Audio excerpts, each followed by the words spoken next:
Yes. All right.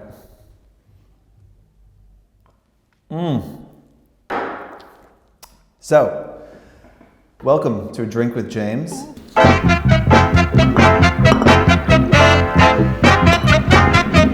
A new series where you guys send in questions, I drink, and try and answer those questions. My name is James Nord. I'm the founder and CEO of Fohr. And here we go.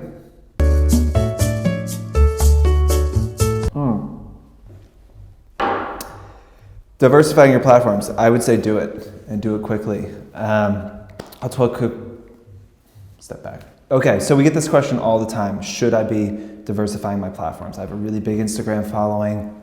Should I be migrating that? I would say absolutely do it quickly. Quick story, I had a Tumblr. That's kind of how I got into this world. I had a Tumblr that kind of had a big following. I was one of the more followed photographers in the world on Tumblr for some time. And then this little thing came around called Instagram. And all of us Tumblr kids used to sit around and just completely make fun of it and be like, this thing is such a piece of shit. The photos are only really there for a couple hours. Why would brands ever care about this? This is such a joke, blah, blah, blah, blah, blah. So while we were making fun of Instagrammers and Instagram in general, the platform got more and more popular. Now, I had no interest in doing anything on Instagram or publishing much on it. I had a large following, maybe, I don't know, 100,000 on Tumblr. So why would I post to my 1,000 followers on Instagram? It just didn't really make sense. So I never migrated those followers over. And by the time Instagram became more popular and more important than Tumblr, I then couldn't move my followers over to Instagram because they had left Tumblr. They weren't checking my blog anymore. So I was no longer capable of actually migrating them over. And so I missed a big opportunity. I am stuck at 19,000 followers on Instagram. You guys can make it more by following me at James Nord, which Tim will put right here, I'm sure, once he edits the video. But you should be migrating your followers as soon as possible to every platform you can, especially emerging ones. So Snapchat, get on there, get funny, get interesting quickly.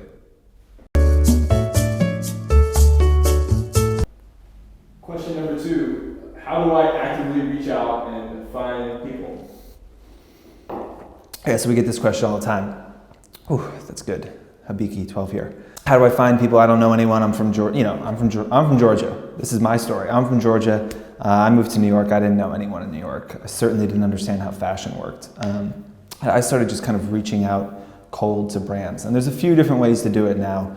One resource that we love that we use on our sales team is called data.com, depending on where you're from. You can pronounce it a different way. Again, Tim will probably put that right here. So data.com is great. You can type in a company and a position, and they will tell you who has that position and what their email address is. I think it's 50 cents or $1 per email address. So that's one way to get contacts. Once you have the contact then, I could just give one quick word of advice. Understand what that email to that person is supposed to do. A lot of times I'll see pitches from influencers. They will not met a person before. They have no relationship with them. In a later video, we'll talk about sales psychology and kind of how we walk through it. But right now, they'll email someone, they have no relationship with that person, and they'll send them a whole pitch. They'll say, this is who I am, this is what I want to do, this is how much it costs, this is when I see it running, this is what I need from you, on and on and on. It's this very long email. That is absolutely never going to work, in my experience.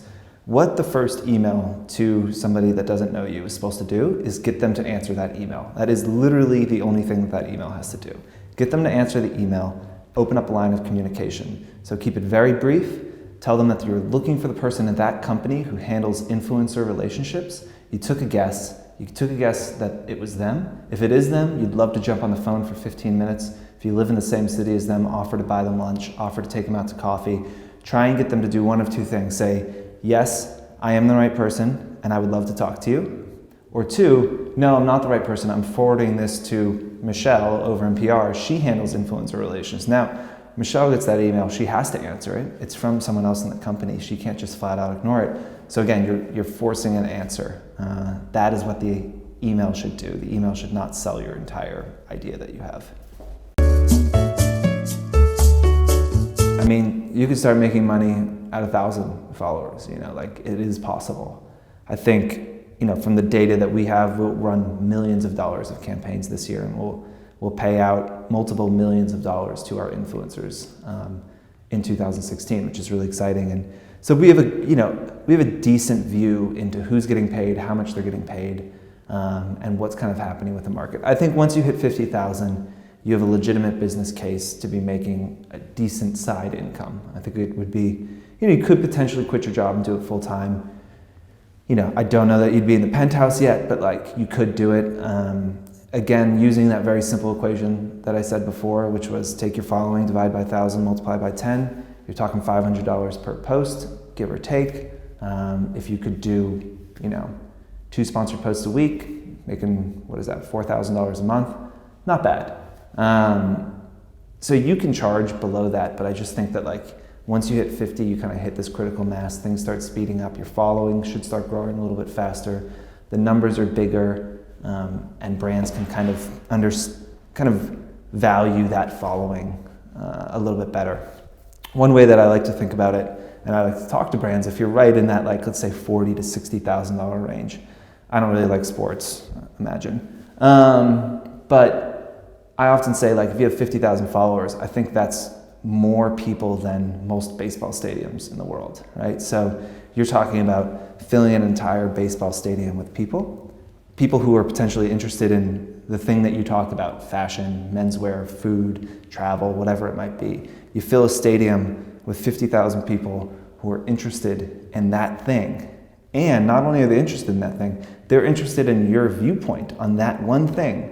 And then you're asking a brand, would you pay $500 to fill a baseball stadium with potential customers who could be interested in your brand and have somebody who they trust tell them that they should be working with your brand?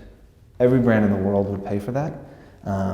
Sometimes I like to phrase it that way because it's just a very like visceral, real, tangible thing that people can understand. Why don't you like sports? Why don't I like sports? Good question. Never really had the body for them. I'm a little scrawny. In conclusion, this is something we're going to be doing once a week.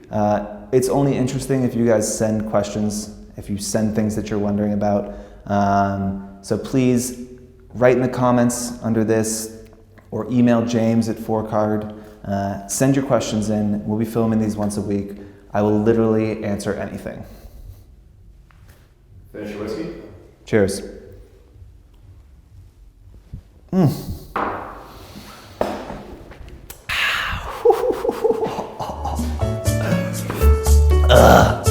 do you think we did?